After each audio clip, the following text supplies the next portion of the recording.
Hello, I'm Alexandra Bennett, and I'm the founder of Ambition to Impact. I talk a lot about relationships in business and how we can make them more effective, much easier for leaders, and really help a business really achieve the best outcomes possible quickly and hopefully with minimal damage.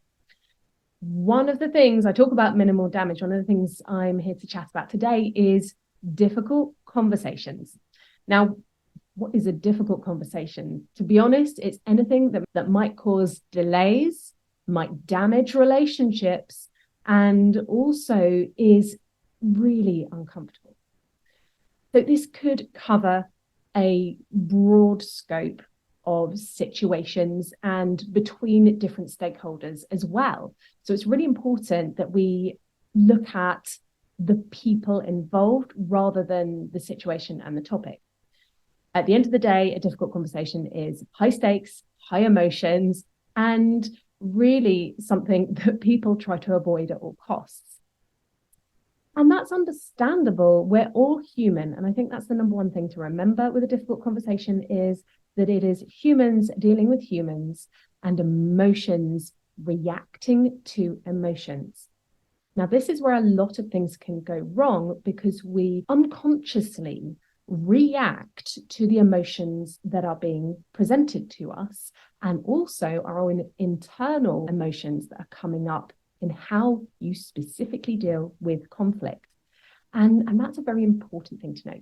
So I'm just going to go through a few really quick points on how to approach a difficult conversation. Now, the first thing I'm going to say is don't leave it. The longer that it's left, the quicker that it is for us, or the easier it is for people to really put their heads in the sand and be an ostrich. And that can be the worst thing. Now, of course, the caveat to that is that sometimes people need to cool down and people need to step out the room, realize that they're not going to be productive, that they're not going to be kind.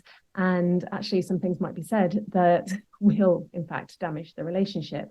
Now, it really depends on your personality type.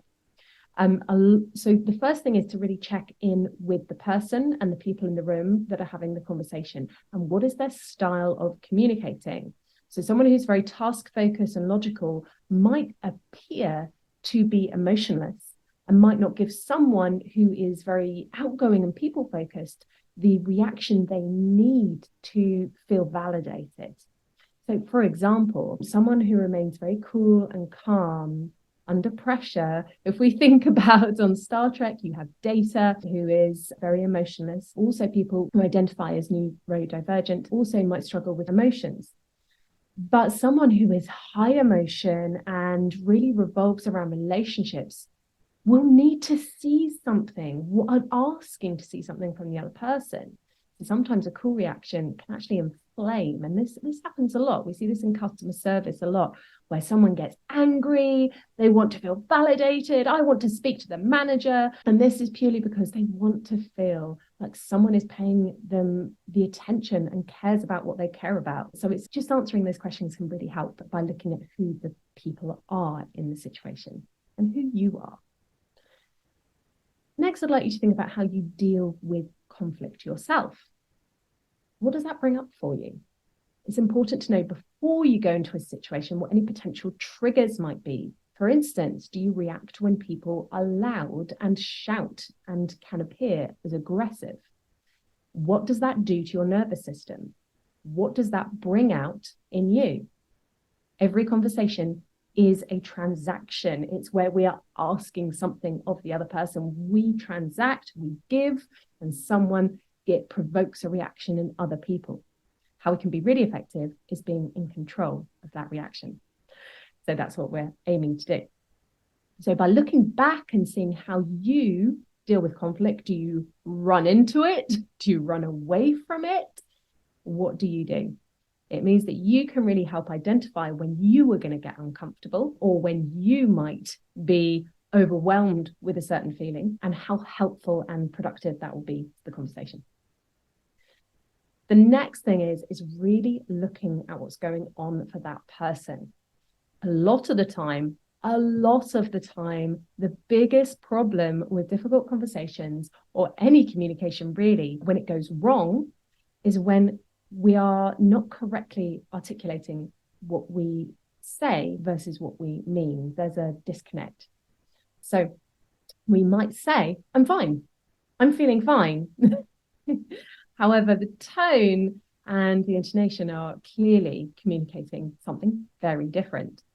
So really step back and practice active listening skills to not just listen to what they're saying, but listen to other clues too. Look at their eye contact, their body language, their facial expression, their tone of voice, and really think about, I hear what you're saying, but what are you trying to tell me? And think about this objectively. It can be very helpful to step back and look at the entire picture so you've got the full context of what's going on. Remember, we can't change people in the way they behave, but we can certainly influence the outcome. So this is important. Next on the list is really thinking about that transaction that I talked about earlier. So, well, I want you to think about two things: data and diffuse.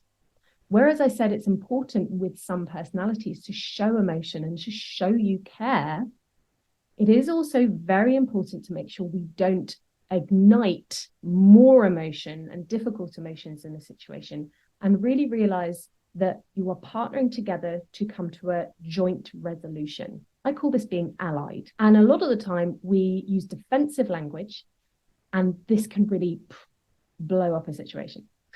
So I want you to think about the words you use and be less critical, not blaming, and really focus on what you do know or what you both know. So identify things like, can we agree that the deadline for this document was 5 p.m. yesterday? And get agreement and buy-in. It's not, you said you were going to deliver this. It is, can we agree? So always get that buy-in, focus on the data. What did we say last week? Can you remind me what the agreement was on this? Can you explain to me how the problems have developed along the way to cause this delay? So again, it's not putting any blame. It's not throwing a tantrum. It's not being angry at them, and it's not being critical, and it's also not taking over. So it's just being very cool, very relaxed in the language, very open and non-judgmental. The best way to actually produce any productive outcome is to really focus on that non-judgmental space. And if you really want to practice that and your active listening, I really recommend learning coaching skills, because those are some of the big skills that you have to learn as a coach to really get a productive answer out of someone else. And this can really help with difficult conversations to put into your toolkit for communication. The last one I'm going to say, and this is an important one, I've already actually said it, is to partner with them. And a lot of the time, again, with a difficult conversation, it is about conflict. It's about you against me. And that is not going to help the situation. And it's certainly not going to help your working relationship. Even with a really difficult choice, a really difficult decision, there should always be a partnership and an agreement to say, we are going to come to a decision together, and in an ideal world, we're both going to like it, but that's in an ideal world. Let's come to an agreement that we can both live with, that's going to actually achieve the end goal. Now, this is where both of you need to step out and actually drop what both of you want and think about the bigger picture of what you're trying to achieve. So many people get stuck in the what is important to me in my area of work versus the bigger picture, the bigger organizational picture. So you might need to step back, both of you, and go, okay, really, what's important here? And sometimes that involves letting go of a bit of ego. And again, we can't control what the other person does. We can control what we do, but we can help influence the situation. So those are my top tips for dealing with difficult conversations. I hope that helps, and have a great rest of the day.